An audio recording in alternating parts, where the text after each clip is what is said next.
Welcome to You're Allowed to Hate Your Husband, a modern day love story. I am Remy Stern. I'm a relationship coach, and we are going to talk all things relationships, from being single to dating to being engaged, married. Who you marry is the most important decision you will ever make. If you're looking for a wife, which is a beautiful thing to do, the best thing to do is to choose wisely. If you're thinking, what am I doing wrong? Everybody else has it right. Then you are in the right place, because trust me, nobody knows what they're doing. I'm so excited. Please hop right in, listen to this episode, listen to this series, and we are so excited that you are joining us here. I'm so excited for you guys to listen to this episode today. Robyn is a world-renowned coach. She's a best-selling author. She is incredible. She's going to teach you how to live your healthiest, happiest life, how to create me time, no matter how busy and hectic your life is, how to really fill yourself up, to be the best version of yourself, to be a good wife, friend, mom, colleague, anything, business owner, whatever you're doing. She teaches you the skills to structure your life so that you live it in the best way possible. And you can have so much fun along the way. So hop right in. I'm so excited for you guys to listen to this and enjoy. If you are in New York, February 11th, you have to come to my one-day retreat, Feel Love Now Valentine's Day event. It is going to be incredible. This Valentine's Day, it is the chance for you to give yourself the gift of self-love, to give yourself the gift of purpose and meaning and love and joy and fulfillment and freedom. It is going to be the most incredible day where you can retreat from your life for an entire day, away from all of the mayhem and responsibilities and everything going on in your life. You can retreat for one day and turn inwards and just let yourself go and let yourself feel and fill yourself up. It is going to be a day full of connection and joy. It is so life-changing, so profound. I am using things that I learned from the Joe Dispenza retreat and just so many things. I'm gathering them together and delivering you the most amazing combination of every single thing that I give to my clients. And I'm so excited for you to have you there, to experience this with you. February 11th in New York City. So join us. Can't wait to see you there. Welcome to You're Allowed to Hate Your Husband. I am so excited to have Robyn on today. Can you say your last name? Because I never Youkilis. say I know. Youkilis. It's Greek, but I'm not Greek. Oh. I know. At some point of persecution, my family went and lived with a Greek family and took on their name.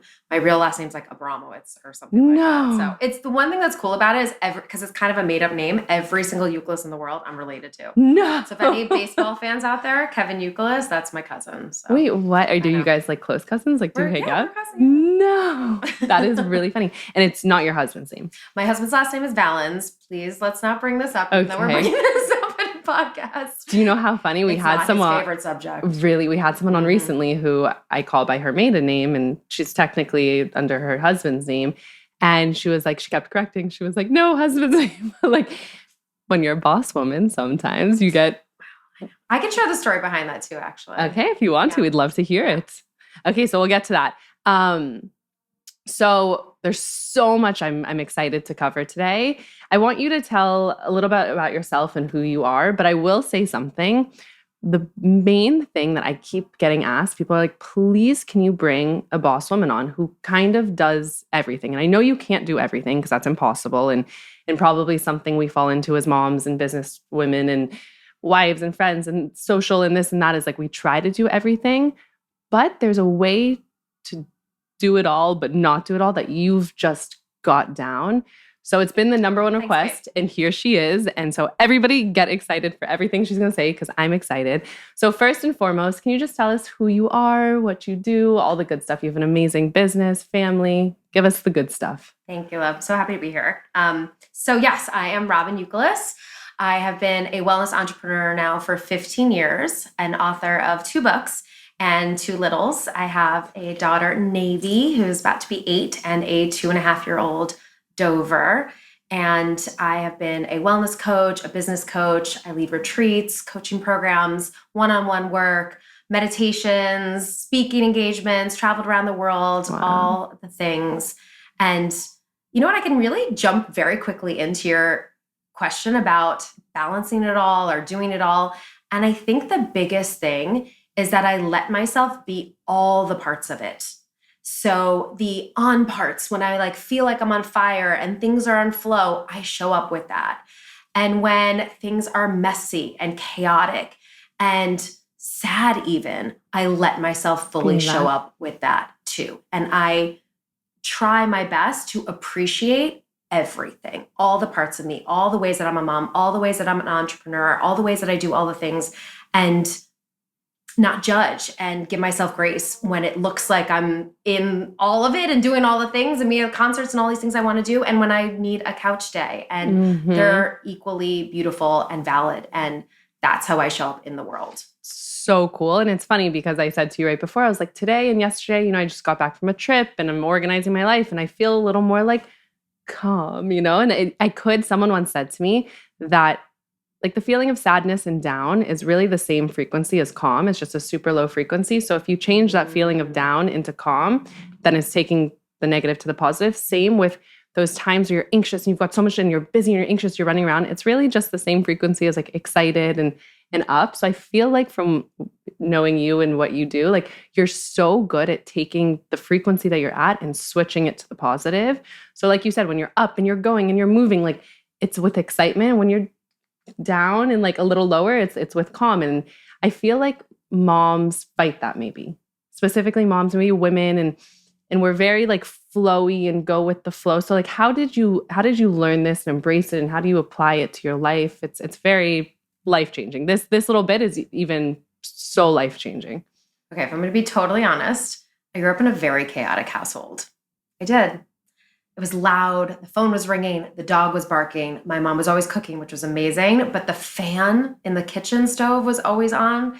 And my brother was yelling. My mom's yelling. People are at the door. And I just remember this feeling of just noise. And it was a lot for me.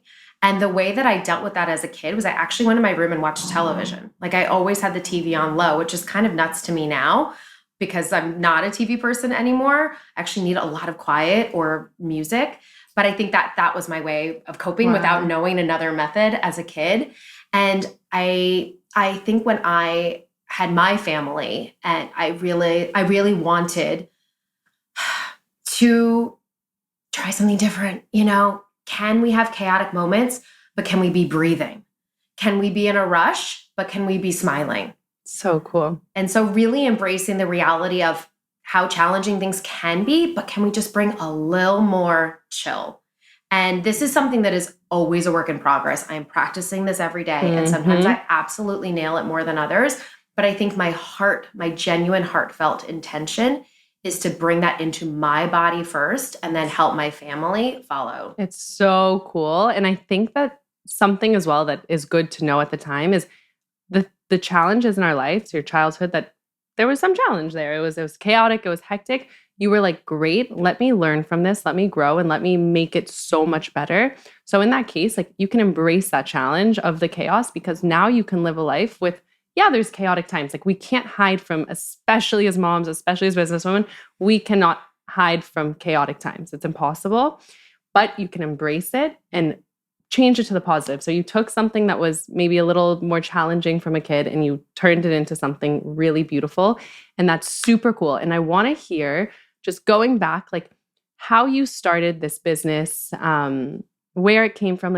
Did you know this before you were a mom? Absolutely not. Before, I don't know anything about anything. Okay, let's be clear. So what was the first step in starting the business to leading you to figuring this brilliance out? Because this is everything I need. Okay. I'm the days that are chaotic, I'm flying all over the place. Today I'm namaste. And they're all true. They're all parts of you, right?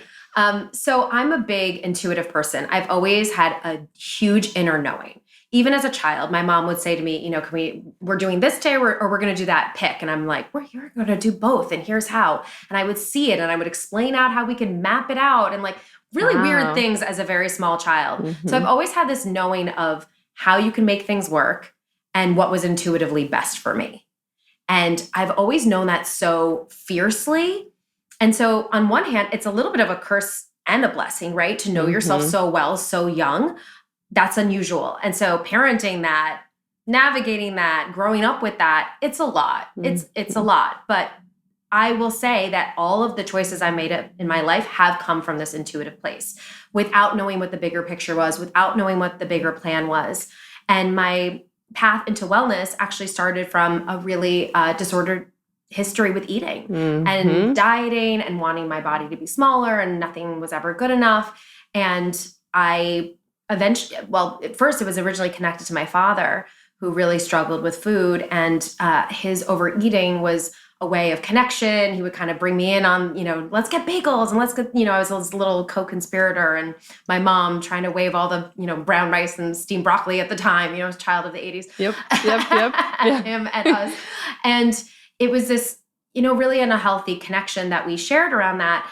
And he sadly passed away from cancer when I was 17. And I believe in my 20s, I was really still using that food connection with him, that unhealthy version of it, to feel him, to bring him into my life, and to stay in that chaos.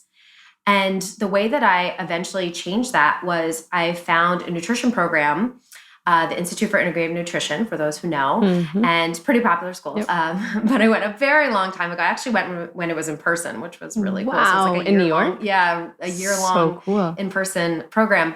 And next to that, at the same time, I had met my now husband, and we were dating at the time, and he lived in Santa Monica. And so I started going to the farmers markets with him on the weekend. And I realized, oh, this is where, produce comes from, and not necessarily the freezer section of Trader Joe's.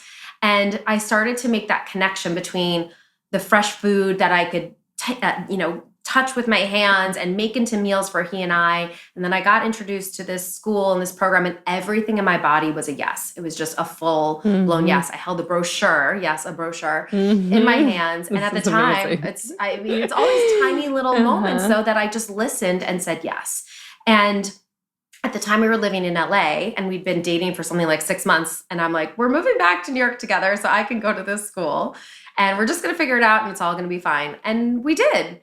And I attended the school. It was to become a certified health coach. At the time, I had no idea what a health coach was. I'd been to Whole Foods twice. I thought, bulk food bins were weird and smelled funny, which they still kind of do, but they're great. I was not that healthy guru girl. Like I said, my mom cooked a lot of our meals homemade, but of course I rebelled in that. I wanted the Cookie Crisp and the Twinkies and all the crap at my friends' houses and that I didn't get at home. And it's just so funny, the things that we fight against in life and how everything comes back around. Now, of course, I'm like, if I want a Twinkie, I will absolutely have a Twinkie with love, But it was so much about that restriction and trying to make myself a way that I was not, even though inside I knew it didn't need to be like that.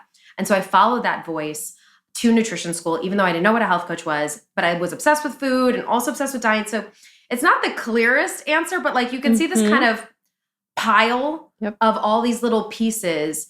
And when I went through the program, I didn't know what I wanted to do with my life. So I literally was like, I'll just do what they're telling me. And I put on the workshops, I got the clients, I had all the fears in the world. I remember I used to have to read a Chicken Soup for the Soul book to get myself out of bed most mornings, because I was filled with, I can't do this. Who am I? I'm not good enough. I don't know enough. And I certainly did not at the time compared to my friends and my colleagues, but I just kept doing the next right thing. I just kept putting the next big scary thing on the calendar. And my success, I really can attribute to a lot of big scary things on the calendar that I had no idea what I was doing, that I said yes to, that led to the next opportunity, led to the first book, led to the next book, led to me being part of a yoga teacher training program that would lead to a lot of clients. And I just kept doing the next right thing in front of me. And here we are 15 years later, and I feel like I'm at a new renaissance point with my business of what I want to do next and what I want to put out in the world, because I feel like I've been a really good soldier for a really long time, building a business the way that I was taught. And now I'm excited to kind of pivot and see what I really want to do again. So cool. A lot of things in there. Oh my God. And I have so many questions, because this is you are kind of, you want to look at people you admire, and you've been doing this for 15 years. I've been doing it for, I think, 6 years. And you get to soak in all of this amazingness. And I know my community, my followers, my clients, so many people have said to me, I really want to learn again how a woman is able to do it all. Like can be, and I think you called it Rockstar Mama, if I'm not mistaken. It's so like Hot Mama, my Hot signature Mama. coaching program right Hot now is called Mama. Hot Mama, about having fun and prioritizing yourself no matter what stage of life you're in. And I'm very that's- good at having fun. So Same. I have a lot to teach and say Meanwhile, about I'm it. like on a morning after having a fun night out last night. So having fun's important too. And I was with a bunch of, we had like mom and husband night out last night. And some moms came up to me like, what have I been missing? Like I miss this part of me. And just like hearing you talk, Hot Mama, we have to hear all about. But it's this idea of like, I saw you say or heard you say somewhere like Rockstar Mama, Hot Mama. Like that's what we want to feel like. We don't want to feel like we lose ourselves. So we're going to get to like you now and kind of the pivot, but just to kind of go back to how you got here. Another cool thing is you took another hardship in your life, the challenge of the food, the chaos in your house, and you really made something beautiful out of it. And unfortunately, your father's passing. Just you took these hardships and it seems like you made something so cool and beautiful. And you started this health career. And how long did you do the health part until you until you got married and had kids and moved into that? Like I had it. So I started building my business before I got married. Yeah, before I got married. And then I had all of this like luscious, beautiful time to really apply myself fully to it. And then I got pregnant, I still did. And then when you have a kid and a family and like how you kind of now put these two babies together, your business that's been your baby and this amazing baby, like how long did you build this until you got married, had family, all of that? Great question. So numbers are not my strong suit. Even though I run a business, I employ a bookkeeper for this, but I'll try and timeline out some of it for you. So I had my business for about 5 years before I published my first book. And I remember doing the math on that. When I got the book deal, I was like, okay, I just don't want the book and the baby to come out at the same time. Notice I said I can't do math. And I didn't know that you're actually pregnant for 10 months. And so, hi. So I literally had my book come out and then the baby came 2 weeks later. I was 9.5 months pregnant at my book launch, which I rocked. I wore like thigh-high boots and like a mini sweater dress. Bravo, need to see a picture. It was so good. We'll include for yes, everyone. Yes. So I had my book at the time. I was pregnant during that period, obviously. But here's what I learned during that, which actually would have really helped me before I had a baby. You don't have any extra energy for mishigas. Like you just don't. All that fear, all that doubt that I had in the first, I would say at least 1 to 3 or 4 years of my business, I just had less time for it. Once I was pregnant, once baby was here, once toddler was here, once second baby was here. It was just so much more about, here is the window of time that I have to focus. I better get to work. And so whatever fear was bubbling up in me, I didn't have the luxury almost of getting to sit in it and be with it. I had to just do the dang thing. Yep. And if you're in enough forward moving action, and in Rockstar, what you mentioned is my business mentorship program, it's moving your business forward, moving your ideas forward, moving your life forward. And when you get into that momentum flow, the world helps you. Like the universe brings 100%. You along in the energy frequency for sure. 100%. You couldn't have said it better. And people have come to me and asked, like, how did you start this business? And I was like, I don't even know how to explain it. Like I took one step forward and then it was as if a wind gust just blew me forward. And I think that when you have that yes, that feeling of yes, if you continue to follow those little moments of yes, like you just explained a story that you broke down into day by day steps. You said, then I was holding the brochure and then I was at the farmer's market. Like it's these little moments you don't think about. I remember sitting with Jonathan at BLT Prime being like, I kind of want to do this thing called life coaching. And he was like, well, what is that? And I was like, I don't really know, but like, it sounds kind of up my alley and cool. And I was working at WeWork and WeWork had just plummeted as a company. And like, I was sitting there, still had a job I saw that documentary. Oh my God. By the way, it's very on point. I was there. I heard it's very on point. I was really there when it was like starting to go like this. No one really knew about WeWork. And then it went up like this. And then I was there when it went, whew. Great company, great time. But I was sitting there and I was like, what am I to do with my life? I'm getting married soon and I'm starting this whole life, and I want to build something that I can do, God willing, when I have a family and be a mom. And you don't really know what you're signing up for, because then, like you said, you've got this whole pivot going on right now, which I'm so excited to hear about, because, I didn't want a 9-to-5 job working at another company when I had a baby. But then all of a sudden I have like a 7 a.m. till 11 p.m. job where I'm like obsessed with my business. And any second I get away from my, I'm like on my computer like this. And then you hit a point. It's a 24/7 job. Let's be clear here. Like entrepreneurship and working for yourself. Meanwhile, I have dreams about it, and I'll wake up in the middle of the night and I'm like, brilliant. And I'll write something down. I wake up in the morning, whether it's brilliant or not. Those are gifts from God. They go away if you don't get them down. Full 100%. And I've followed those little yeses, and it's been so cool. So the transition of it being probably kind of like your baby, you all of a sudden you were in this health coach and you were in New York with fiance, husband, who knows what it is. And at the time, and then you have a family. Did you find a hard transition in like creating time for the business and the kids, and how did you manage that? I think the biggest thing with me is I really lean into the chapter that I'm in. And so when baby came, I was like, I'm only going to be here for a certain period of time. Can I really just let myself be in it and trust and know that it will shift and change? That in 3 months, it'll feel a little bit different. And in 6 months, it'll feel a little different. And in a year, it'll feel a little different. So can I truly just be in exactly what I'm in now? One of my favorite stories to share about this, I used to be a huge Kardashian fan. Like when I was doing my, all my one-on-one clients and my coaching programs, every day at 5, I would watch the Kardashians and like take a little mini nap on the couch. So cute. I miss those days, not gonna lie. And I remember Courtney saying once to Kim, because Kim was, sharing that she was obsessed. She wanted to get back to her baby body and get back in things and back at the events and all of that. She couldn't wait. And Courtney said, why is Kim rushing it? You have this one precious moment in your life when baby is here to be home, be in your sweats, be in your robe, be with no makeup. Why rush it? Yep. Like you have the rest of your life for all of that. Be in the what you're in now. And I took that to heart. And I also want to share with everyone, I did have children later in life.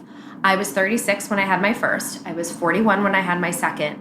And by 36, I'd seen most of my friends have babies. And I kind of knew what was up. I had a much better sense of what I was in for.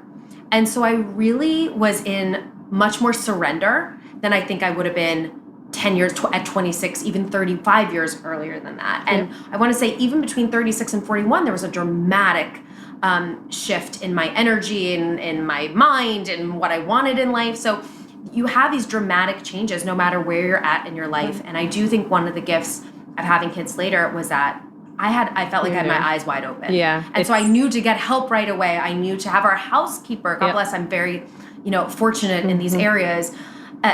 We have a wonderful housekeeper. I had her booked for every other day to come in the first month, things like that. I'd seen these little tricks and these little habits, and I knew that it wasn't going to be forever. And I leaned into how precious it was, and I let myself be there until I wasn't, and until I wanted to go back to the coffee shop and work, and I would wear the baby or have the baby on my boob or whatever it was, and just give myself some grace and space to figure it out and to stumble and not judge myself and enjoy the moment I'm in, which is so cool. Secret in so many chapters of our lives, right? No matter what you've got going on. It's so cool. This idea of just like, let it happen. It's sometimes a feeling of overwhelm. The worst part of it is fighting that feeling, right? The overwhelm itself actually isn't so bad, or the amount of things. It's more the fighting the fact that you're in an overwhelming time that's uncomfortable. And I actually have probably the opposite, where I was completely ignorance is bliss. So I walked into motherhood and I had no idea what I was in for.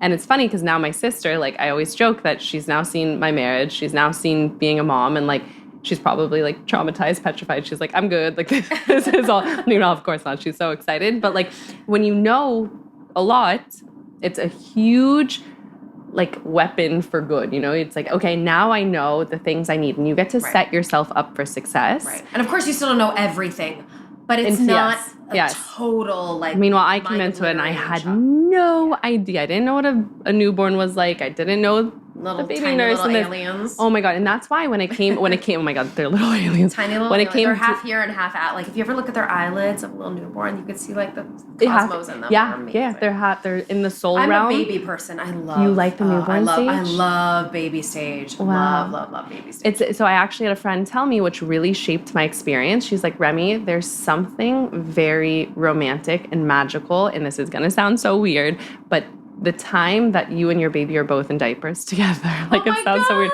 But she was like, there's something very cute to it. Like a lot of women that first week, 2 weeks, 3 weeks when they're like it's a hard time for a woman to body's recovering, and they're not sleeping, and they're maybe breastfeeding, and they're this and that. And she said, like you say, embrace the chaos. Don't fight it. Embrace the fact that you're not going to be sleeping.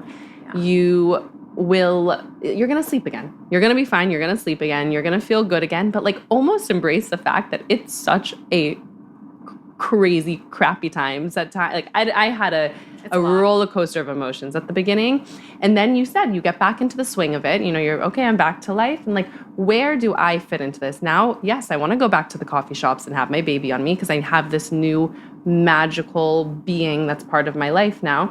So you create your space for yourself, and you've done such an incredible job of that. So for women who are maybe feel like they've maybe lost themselves a little bit in motherhood, you know, and it's hard because you're like, no, but my baby is my life. Juliet is my life, world, everything. I could just sit there and watch her all day long and cuddle her.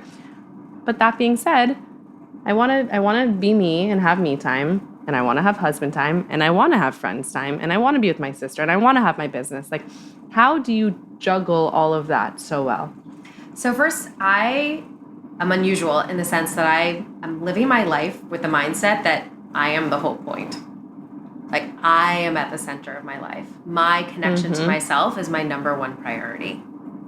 So I start my days with that. I go to bed with that. I check in with that as much as I can during the day. So that means these mindful moments, meditations, breathing, making a cup of tea, going for a walk, giving myself some space in between appointments, all those little drop-in moments for self with self so I can feel like myself.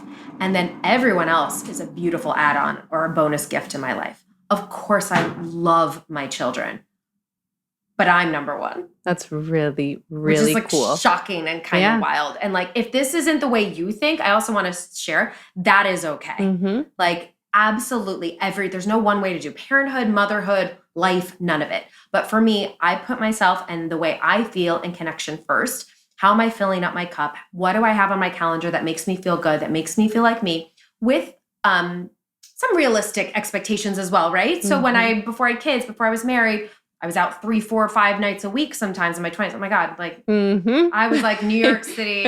And then when my friends in New York started getting married, I moved to LA so I could continue partying. Okay, let's be real here. You sound like Jonathan. I wish Jonathan were here. You guys would be like, same. I did not mess around.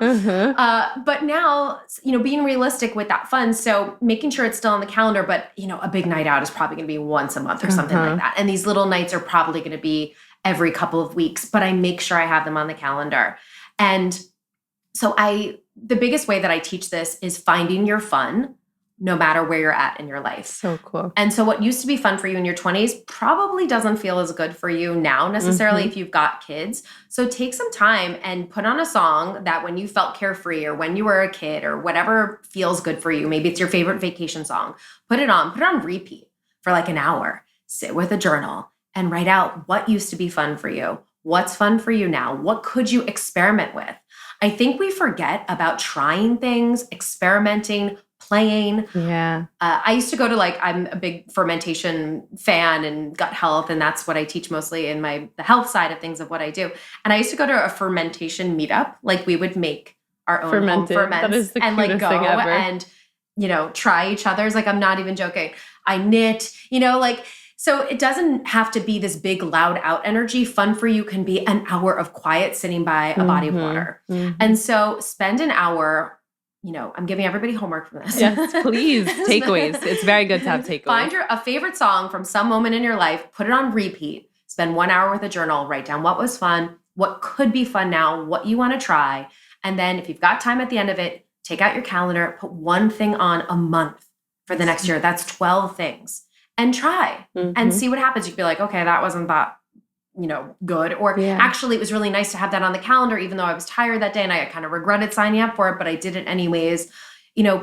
I have a really good balance of things that light me up on my schedule, and my calendar is everything. Yeah. I want to say that too as a huge tip. Like everything goes on the calendar. My workouts go on the calendar. My meditation time goes on the calendar. My chunks of time on the weekend where I am not available for my family goes on the calendar. What do those look like? Tell me more. So tell me right now. Some weekends, my husband and I are both completely hands-on and all in. And then at the end of the weekend, we say, why didn't we separate at all this weekend? We're both harried, exhausted, frenzied, and didn't chill whatsoever. So what we'll try to do is we do something I call countertop conversations. On the Sunday before, we'll look at the week ahead. It's family planning, but really it's like casual. I call them countertop conversations because I will linger in the kitchen forever, like on my countertop, on the floor. It's like my favorite. Same. My husband's like, as soon as he's done eating, he's on the couch. Yes. And I'm like, in the kitchen forever. Me too. It is my home. Sheldon's like, what are you doing in there? I'm like, I don't know. It doesn't matter. It makes me have some people in their bathroom, like masks and things. I'm like tinkering around the kitchen. So anyway, so countertop conversations, we look at the week ahead. And then we say, can we create some space this weekend for you to have some you time and for me to have some me time? And so we will split one of the weekend's days into a section of time. So maybe he'll take the Saturday morning, I'll get up with the kids, he'll go to a yoga class. And then on Sunday, I'm like, typically for me, I need one of those weekend days. I need a section of time to do all my mishigas together. So I need to meditate, I want to journal, and I want to work out all in a row. With 100%. So not like a little sprinkle of a 5-minute meditation here, and then maybe I'll journal before I go to bed, and then my workout gets shoved in there somewhere. I want a full 2 hours, 3 is better, but I'll take 2 where I can do all of those things on the weekend. And so we'll just talk. We'll set an expectation. We'll get on the same page. It's been signed off on. Of course, things come up. Plans can shift. It does happen. But we pretty much stick with it. And I try and give him one, and he'll give me one. And it doesn't happen every weekend. But I would say it happens at least half the month, if not 3 times. So and great.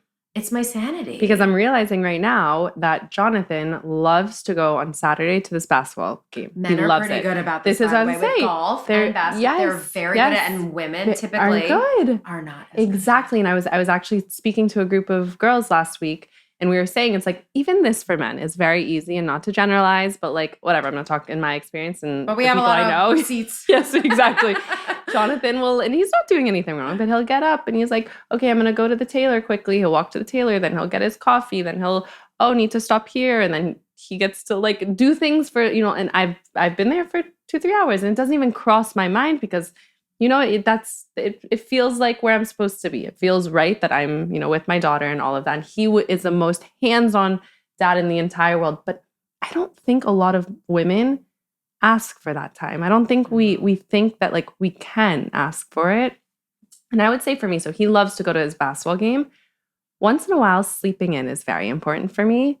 And I think that's something from pre-baby life that I miss. I'm like, I yearn for a good sleep in where I just don't even hear the nanit going. So I guess scheduling in a sleep in. Schedule in a sleep in. So what else would that look like in your scheduling in the day? What else would you maybe add in there? What are the things that you find fun to give people? I just want to do all 3 of those in a row. And me too. Meditation, journal and workout. You're because right. when they're in the week, they're typically sprinkled throughout when I can get them and they feel very shoved in. Sometimes I get a little bit more time, but often I don't. So it's typically that. I will say a bed lay. Whether I'm meditating or watching something on my phone, I try not to scroll on social media. A bed lay in there is nice. A family nap in there is really nice. Yeah. And then one other thing that I find really luxurious is just open-ended time. So if I'll go to run one errand, but I don't have to be back at a certain time, that for me is a really nice, strolling home, popping into stores. I love that. It's so interesting because someone said to me once, and I don't know if you feel this way, but she had gone on vacation with her husband. And she was like, honestly, the best part of the vacation was having no schedule, no time. And it's funny because we live by our schedules, but it's this open-ended time that sometimes is, because in being a mom, sometimes you're running home to nap time, to feed, to bath time, to then you've got your call with your clients. And it's you live by your calendar, which is beautiful and as we should, but we also have to schedule in not living by your Right. calendar It's just like time. wandering time. I think of that as more things take longer than you think they should Mhm. because you want some space on either end. And You're like, okay, well, I'm enjoying walking right now. Let me go walk a little bit more or whatever it is for you. If you're taking the dog for a walk, maybe go for a longer walk with the dog. Whatever it is that brings you joy. And then I also want to say I do schedule in a lot of bigger fun things. Yeah. So I do go on retreats, like weekend retreats a few times a year, travel, work conferences, things like that. I really stand in my power saying, this is coming up on the schedule. I need to do this for myself. Wow. I need to do it for my business. And I just want to share with everybody, I still have to kind of fight for those things. Yeah. It's not like my husband's like, of course, no problem. It's going to be hard for him. It's hard to manage both kids. We're both entrepreneurs. We don't live in a huge apartment. New York City life, it's a lot. Yes. And he'll have to manage, and I do it for him. Yep. He had an opportunity to do something this weekend. I was like, absolutely no problem. I've got it. Don't think twice. And he's not quite there yet on the opposite end, but he's got other places where he is like that with me. And so if I can share with everyone, like, take a breath, ask for what you need. And it's like an end of sentence. You don't have to say all the reasons why. You don't have to give excuses. You don't need to do more than just standing in your power and standing in your, I need this because I need it. Yeah, 100%. And I will say something Jonathan is unbelievable at is he like pushes me to do this. We said from beginning, we said freedom is super important to us. So like if he wants to go on the boys trip somewhere, yes. Right. If I want to do something, yes, of course, logistics have to be figured out, but we want each other's answer to be yes. Like we want to say yes to the other person. So for a woman, let's say, who is nowhere near this, right? Like her life is her kids. She maybe hasn't even been to the gym in a long time, or something that she likes, like yoga or on a lunch with a friend. Like I know some people who, and I've fallen into this myself, who like really feel like you lose yourself for a second. Like what's that first step of being like, okay, pause and start doing it this way. Start asking for this. What is the first step for somebody who really wants to create space for themselves, me time? So first I want to say it's okay if you've lost yourself a bit. Like as I shared earlier about being in the chapter you're in, maybe that's the chapter you've been in. And now you're starting to get a little bit more spark around wanting things to be different. So I don't want you to judge yourself in any way for where you've been at or where you're currently at. And just know, okay, this idea of like, I want to go back to this or do more of that is starting to get louder. Cool. Like, okay, so my intuition's speaking to me. So what is the lowest hanging fruit that you can get on the calendar? Maybe it's like we with that old gym goal idea of, right? If you're not going to the gym, I'm going to go to the gym 5 days a week. Probably 2 30-minute online classes is probably going to be a better place for you to start. So I would say, think of something that's a low hanging fruit. Maybe it's a plan with someone else so you cannot cancel, and put it in your schedule at a time that you're going to be set up the best for success. So maybe during a nap time or a time that you're not tired. Maybe you're a morning person and you want to go for an 8 a.m. walk with a friend. Think about what's really doable for you and realistic to do. I think it gets tricky when we look at somebody else's idea of what's fun for them or doable for them, and it becomes a should, and then we judge ourselves on top of it.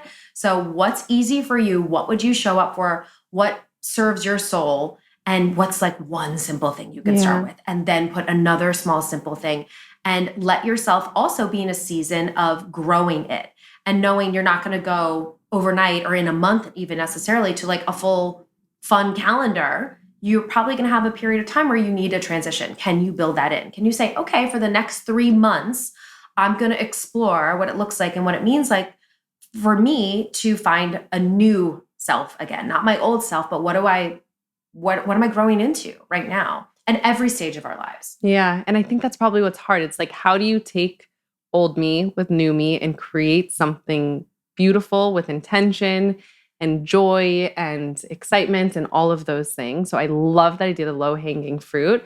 I think something that I figured out kind of early on, but I realized that I needed one thing for me a day. Like whatever that looks like, I must check off one thing for me. So no, if you say I'm going to go to the gym 5-7 days a week and you haven't been in a year, like you probably want to set your expectations a little lower. I actually did. I wanted to do a challenge with myself for 30 days that I wanted to work out to some extent every single day.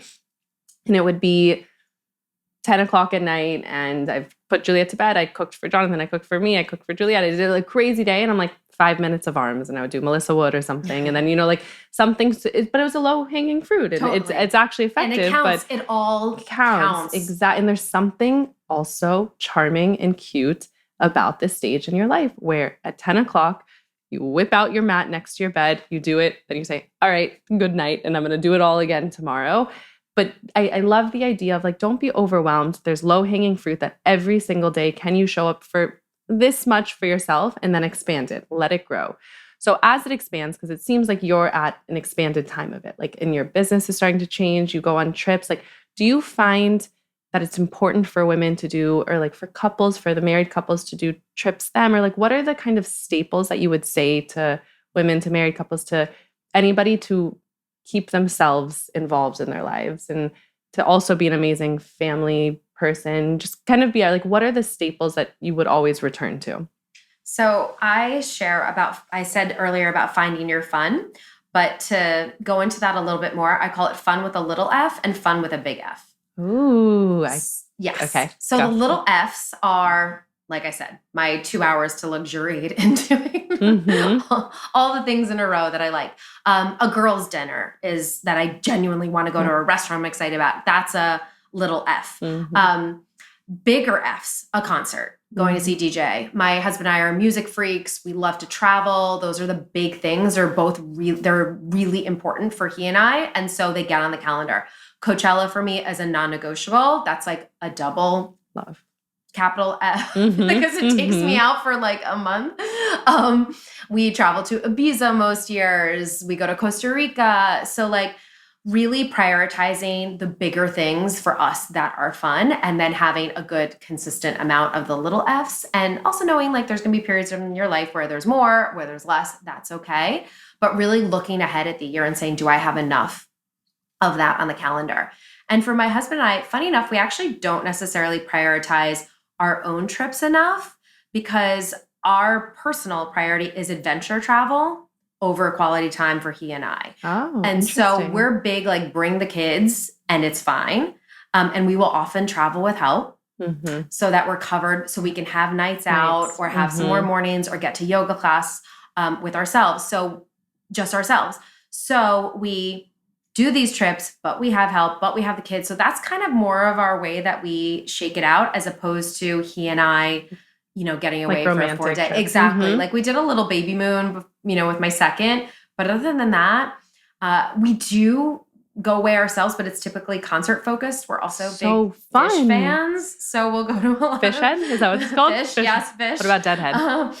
Not as much, but big Fish. My husband's been to like 200 shows. I've been to 100. Way. But that was a good example of, so when we were dating, Fish was broken up and they got back together. And I learned like he was basically going on tour. And I was like, what is this? What is this band? What are you talking about?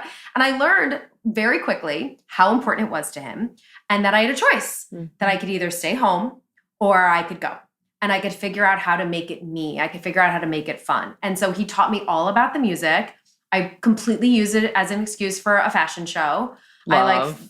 I do my like bougie, hippie, bohemian luxe, which is actually a thing. I think I might have invented it. We also need these pictures. It's like fancy hippie, I guess, in some way. Oh my God, Jonathan calls me, not to be annoying, but he calls me a Fifth Avenue hippie. There you go. So we all have our little our categories our lanes, I guess, that we like to, shake our thing. So I figured out how to go, and then that just became a fun thing that we got to do together. And so that's my relationship. Obviously, that's very unique and very specific to us. But what's unique and specific to you? What do you guys both care about? What is your priority? And then just making sure that you're on the same page about it and that it gets on the calendar. Yeah, I think, and it's very calculated in a good way. Being this stage of life, I think, has to be calculated in a really positive, happy way. So look at your life, say, do I have enough little F and big F times for myself? Like, can I check my self box? The girls' dinners, the journaling, the sleeping in, can I check my self box? Then look at what my husband and I like to do together, because it's super important, I find, to do things that connect you. We also love live music. I need to hear more about the fun concerts, but the little F big F for you, and then also for your family. So it's as a unit. Exactly. Chunk these things together and make sure that you're filling up each bucket, each one of those buckets. So I love that. I love that. I love that. For, let's say, Jonathan always says to me, he's like, it's very important, he says, at least in our relationship, for me to have my thing too. Of course, he's got his basketball, he's got his backgammon and his poker and his boys' nights and work and family and all of this. And he feels like he can really check it off. Again, we say sometimes women, maybe not as much, but anytime he notices that maybe I'm like feeling a little lower, more anxious, and he's like, what are you not doing? That's like the fun, like you said, exciting stuff for yourself. And I found that having a hobby or a passion or a business or something kind of allows you to have a different avenue of self too. Do you find that for women, like having a hobby and like so let's say, for example, somebody's looking to do this. So a woman has a family, kids, is looking to do this, maybe start a career. Like, would you have any advice for somebody in that field? They want to do something, they're a mom, they're excited, but they want to also do something, whether it's a health coach or a life coach or I know a lot of women who are unbelievable, like sleep consultant, like would be so great at that, or maybe a fashion something or other. Like they have this passion, they want to do something with it. Do you have advice for someone to kind of run with that? Well, I work in wellness, so it's like literally my job to go to yoga and go to saunas and steam. Hello, same. I'm like, the best job ever. My job is to like be happy, to be as happy as humanly possible. Yeah, for that, it's the best. I think entrepreneurship, having your own business, I think it's amazing. If I knew everything that went into it, getting into it, I probably never would have gotten into it. So it's probably a good thing that I didn't know. But of course, you have a crash degree in finance, in marketing, in online marketing, in, CRM and email and funnels and all these things. But you know what? Like I also, this week, my nanny wasn't able to come in on Monday, and it was absolutely no big deal for me to be home with my daughter that day. And not every day. Some days I have calls and things, and would have been much more challenging, but it was a Monday, and I leave my Mondays light because I like to recover from a full-on family weekend. So I know not to plan things. Smart. So Mondays I call our mommy recovery days. Okay. What does that look like? It is not like a get back at it, raring out of the gate. It's kind of like a false start January, I feel like, for Mondays. Like everybody thinks on January 1st or January 4th, however, like the Monday is after the holiday falls, thinks that they're going to be ready to like run. And it's typically like February 1st that you feel ready to run. And I find that with kids, weekends are full on. Even if you get a window of time, it's still going to be full on. And so we have this dreamy expectation that Mondays, I'm going to be ready to go. Mondays are recovery. So I do a team call towards the end of the day, but I go to yoga every day on Monday. I have a much chiller day. And then Tuesdays are when I plan my, I'm back at it. I'm running my programs. I'm getting the bigger projects done. But I veered away a little bit from your... No, it's brilliant, by the way, because I missed Monday this week because we were traveling back, and like, it set off my week even. I feel like you need that buffer. It's like having buffer time in your day. Underneath you. You need. I think we have the wrong expectations. We think that we can go from waking up to cooking food to workout class to this. Like you need, and then you think weekend to week to this. You need buffer time and all of this. You need to give everything. That's one of the biggest things I coach people on too. Is like your appointment does not run from 1 to 2, and then you're available at 2. You're not really available. Probably 2:20 is probably the earliest. The earliest. And then when you have to go to the bathroom, you gotta pee, you gotta get your water. Sip of water. Yesterday, I don't think I had a sip of water. I don't think I had one sip of water. We like little treats. I know. I had one day where I didn't have any water till 7 p.m. I was like, oh my God, I'm alive. I had a lemon water in the morning, and then I was like, well, that must have lasted me throughout the day. More time in between. Not always possible, but we try. But yes, I would say entrepreneurship is incredible. It is one of the hardest jobs, but at the end of the day, it's yours. And so if you've got a certain set of skills, like that you would crush it, like you've got some passion inside of you that wants to be coaching, wants to be home organizing, whatever it is, I say absolutely go for it. But just know, like, it comes with a lot. It comes with a lot, and it's a big freaking endeavor. And I'm a home of 2 entrepreneurs, and we work 24/7 a lot. And even my work when I'm chilling on the weekend is like, half of it's content, half of it's not. And I actually think I have a really good balance of that. Like I'm not filming everything. I'm not, that just doesn't work for me. But even without doing that, you're still going to be answering DMs at 10 o'clock at night. You're still going to be getting back to emails, but at least it's mine. Yeah. I made it. I built it. And you I'm going love to get it. to sell it one day or whatever, you know, and you love it. And I love it. And I love it. And I'm so lucky. And it does, like I said, even this Monday, that it was not a big deal for me to be that flexible. And yeah, some days I say F it and I'm done working at 3. Some days I don't start till noon. Like, I get that freedom and flexibility because I also have all the stress. I get the gifts exactly. Also. So what is a day in the life? Like, what is a typical day? Do you wake up? Do you meditate? Do you work out? Like, what does a day look like for you? I'm like, what is a day? I What do they know. look like? They're I know. all It's different. So different. And do you have a routine that you like to? Is there like lemon water? Is there something in the morning? Lemon water actually doesn't agree with my digestive No system. way. I know. It's like I can't. It's too intense of a flush for me. I have a very sensitive stomach in the morning, so I'm just like plain warm water works for me, or an herbal tea from actual tea leaves. I can't do anything like that's the only things. Or a little bone broth I can have first. If I do lemon water, it's too acidic, too alkalizing, like too much. It's too stimulating essentially for my digestive system. So what works for you? Because I love when people figure out themselves. Like what's so a few things that I make sure that I have in a day in the life of me. The kid chaos is always the first thing. Like I always have 1 to 2 children in my bed when I wake up. And so there isn't really the space for the meditating and all that. So what I do is I take a morning minute. So it's just 1 minute where I'm like, okay, I'm going to take my minute. I'm going to breathe. I'll put a hand over my heart. Sometimes I have to go in the bathroom. Like I'll be peeing, but I'll be done peeing, but I'm still in the bathroom sitting with the toilet seat down. So I can literally just sit there and be like, good morning, body. Good morning, self. It's just a check-in moment with myself. So if I've got the kid chaos, that's all I can pretty much get in. Then I count the minutes until I have my house by myself. Just kidding. You're like, go. Everybody out. Everybody leave me alone. Yes. Mommy wants to do all of her weird things. Weird things. It's a mix. But some mornings my older daughter will meditate with me. One rule with that is she's welcome to join me or sit quietly next to me, but she may not disturb me.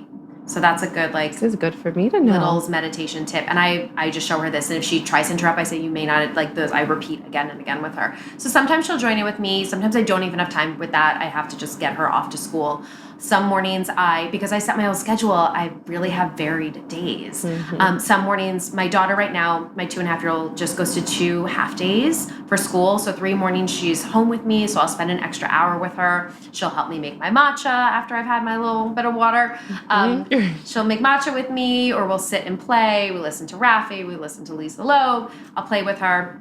And then I'll do a workout most days of some kind, and then I go off to the office. I have a beautiful studio in Brooklyn, and when I get there, I do all the woo-woo things. I burn the Palo Santo, I light the candles, because I really believe, I'm like, this is my life right now. Like, it's not going to be for later. And if there's a vibe or a feeling that I want to have, most days I need to make that for myself. So I put on my music, my Ram Dass, and I'll sit and do a real meditation once I get there. Most days, a check-in, some journaling, things like that. And then I'll do my work, whether it's coaching or emails or making content. And then at the end of the day, kiddos, mom time, dinner. And then recently, one of my big things that shifted in 2024, I finally got sick of my own bullshit with being on social media at night. And I set a goal. I was like, enough. It's enough. Like, how long am I going to be trying to work on this and trying to make this better? It's enough. And so I set the goal of turning my phone on airplane mode at 9 p.m. And love it. most nights I've done it. Sometimes it's 9:45. Yeah. Sometimes it's out the window. I would say once a week it's absolutely out the window. That's okay. But I would say 3 to 4 nights a week, not counting weekends. Weekends are free for all. You do you. Yeah. But 3 to 4 nights out of the week, it's between like 9 and 10 p.m. And that is a massive, massive shift for me, because I was so tired and so drained by the time I got done momming, filling the humidifier, getting the baba, reading the book. Then they're out of bed. Then it's another round, picking out the school clothes. Listen to me, brush your teeth. You're never doing, you dropped the thing. Where's my pacifier? It's like, I'm like delirious and exhausted. And so I go to scrolling because I'm so wired and tired and out of it. And we do. But I was like, it's enough. It's enough. I don't want to. And then I'd be in a hole until 10 something at night and going to bed too late. I mean, like everyone's like raising their hands, right? Like I think time like warps when you're on your phone. 100%. And all of a sudden it'll be 30 minutes, an hour. And you're like, you're like 5 more minutes, and it's 40. 5 more minutes is 40 minutes in a minute. And guess what? It's not your fault. It's 100% designed that way, but you've got to be disciplined about it. And so I just set that 9 p.m. airplane. I tell my family, shut my phone off. And It's helped me just mostly, I still don't have more energy to do anything necessarily productive at night. I'll do my infrared sauna blanket, or my building has a sauna. I'll do that a good amount. Wow. Most of the time, in the summer, I'll go for walks or I'll call a friend. But most of the time, it just means I'm going to bed earlier. Yeah. Which, hello, that's like the number, water and sleep, sunshine, like the number ones right here. Yeah. I know I just said 3 number ones, but they're all 3 number ones. Yeah. Okay. So water, for people to know, this is great. Water, sleep, sunshine. and sunshine. And take a breath. I gotta throw that one in And there. breath. Yeah. Those like literally the most We basic. don't need to talk about anything else. Like you don't, meditation, great. It's an add-on. Movement, great Movement, bonus. great bonus. Like water. Nutrition, great bonus. But Bonus. Yeah. Water, breathing, sunshine, putting your face in the sun. So sunglasses, news flash, are bad. They're fine. But not in the morning. You and Jonathan are You going want to sun same thing. in your eyes. You need to turn off the melatonin production in your brain and signal to your body that it's daytime. We're awake now. And so I know they look really cute, and you'll find me wearing them in my stories a lot on my walk to work. But then I take them off. No, I actually make sure that I have a good at least 2 to 10 minutes of sunshine, informing my body that we're awake now and to shut off that melatonin production. So getting direct sun in the eyes, just taking a minute on my lunch break, or walking around the block and getting real sunshine on our faces. It's so soothing for our nervous system. Amazing. And then what else do we say? breathing, air. No, do we say breathing? Sleep. Going to sleep early. Going to sleep earlier. You could be doing all the things. If you are getting to bed every night past 11 p.m., there's not much that we can do to help you. There's just not that much. It really, and that's the hard thing with I want to meditate in the morning, but that means I have to go to bed really early. But then when am I going to see my husband? Because he doesn't get back till late. And it's just like a mishmash of things. But if you prioritize, like we said, there's 3 buckets. There's time with self, time with husband, and time with kids. 3 buckets. Same thing. Buckets. Sleeping, water, sunshine, and breath. These are so important. So if you narrow things down and make it so simple, you can fill up those buckets, and then everything else is a bonus. It's incredible. I love it. So lastly, I'm curious, you mentioned, your business maybe is shifting. Would you be able to share with us what it is that at this point you've built this incredible business, health, you help people so much with health, you help women be their best hot mama selves, rock star selves, business selves.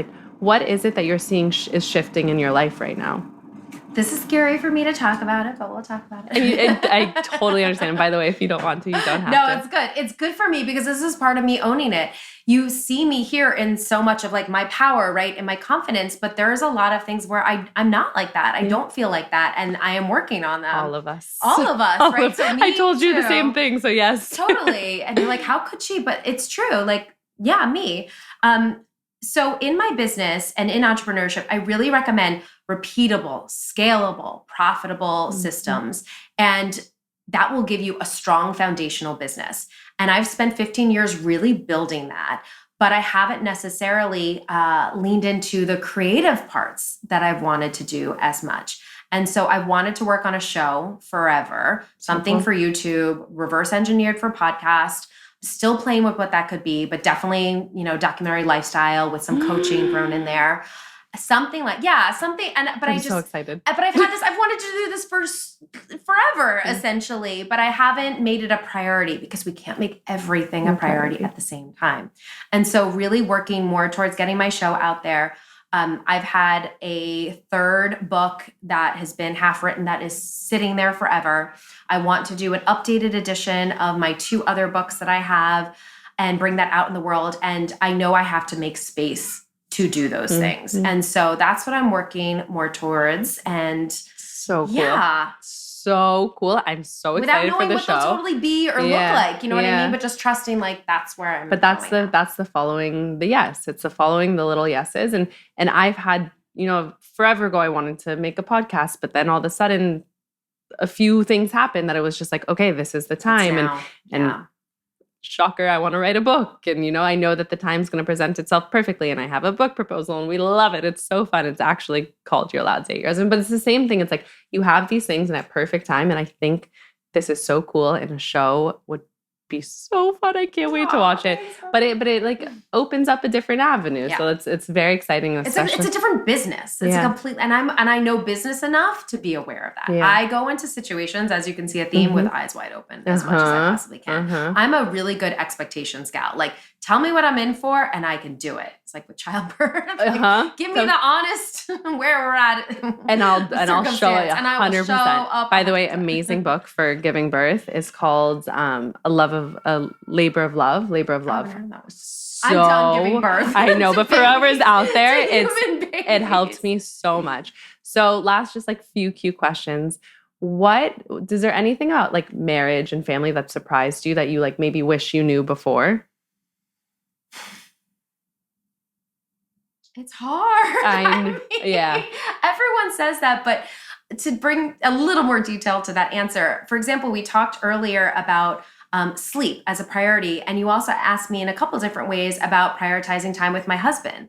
Well, guess what? If I'm prioritizing sleep, it means in that section of time, my husband doesn't go so high on the list. This is my thing. Jonathan gets home at 9:00. He hasn't even had dinner yet. He hasn't put his stuff away. He hasn't done it.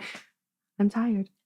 I want to go to bed. So kiss and good night. Here's how I address that. And something that I didn't think that you would have to negotiate going into marriage is that he knows I'm tired. I need to reprioritize sleep. It means for the next couple of weeks, I'm going to see him less. And that I'm going to need to be winding down at 9 p.m. I'm going to be less available. Can you help me get back on track? Because guess what? When I'm sleeping, he knows I am like, I'm better. I'm funnier. I'm more...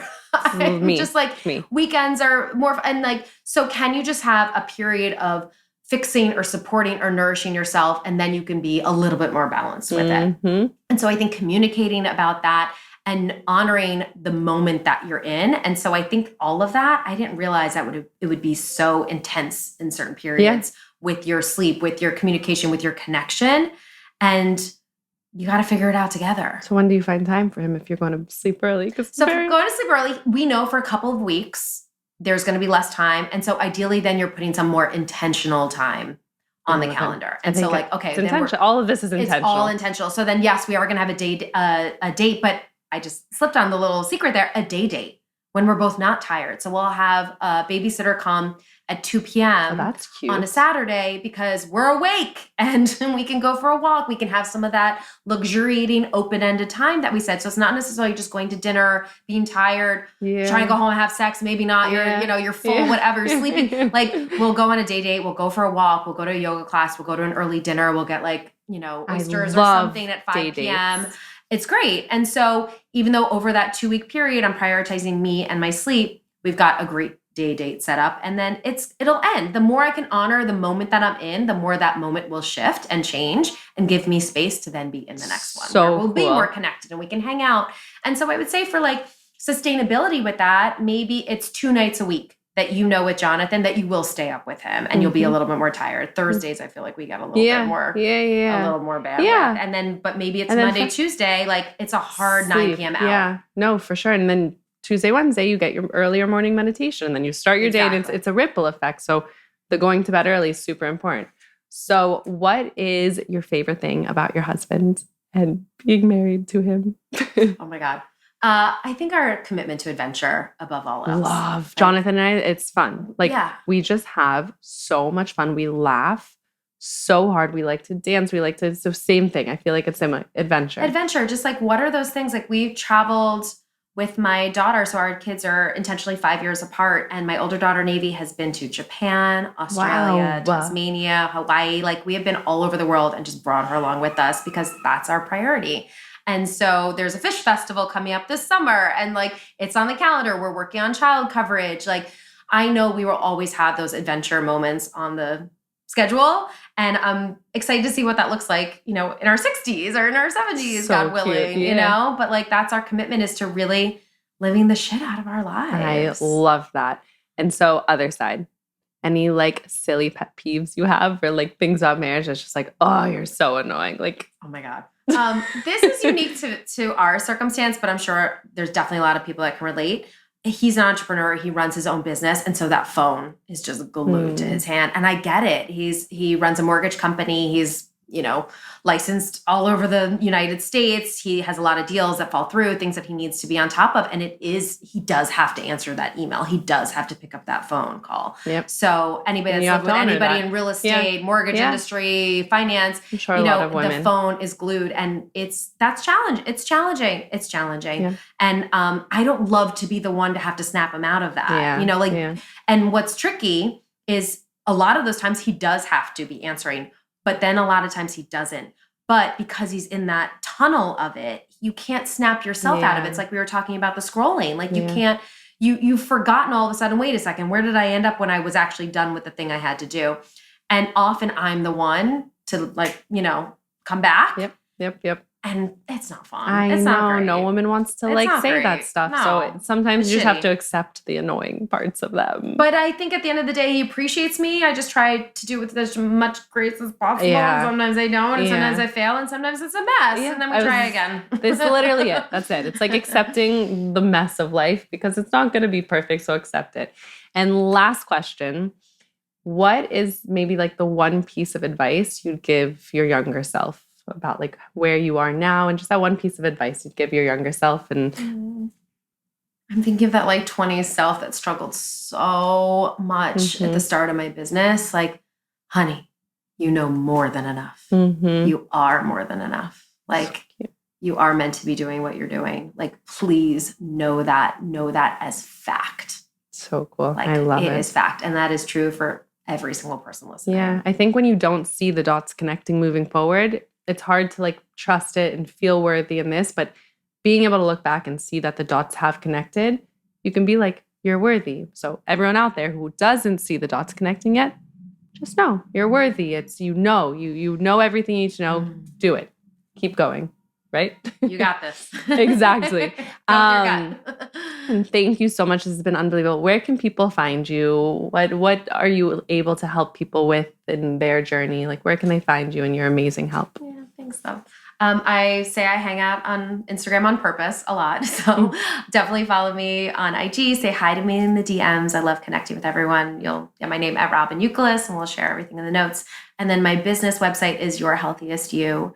And you can work with me one-on-one in my Hot Mama program. And I love doing speaking and media and podcasts and all that. So please don't hesitate to reach out and just connect. I feel like the whole point of this is to feel like we're not alone, to feel connected, to feel in community. And when I get to do that through my work, I feel so lit up and just so extra grateful. So it's so true. And I love it. And it's true. Everybody reach out to her. She's the most friend. That's how she's here. I reached out. I was like, I'm obsessed with you. Be my friend. DMs I was like, pretty please.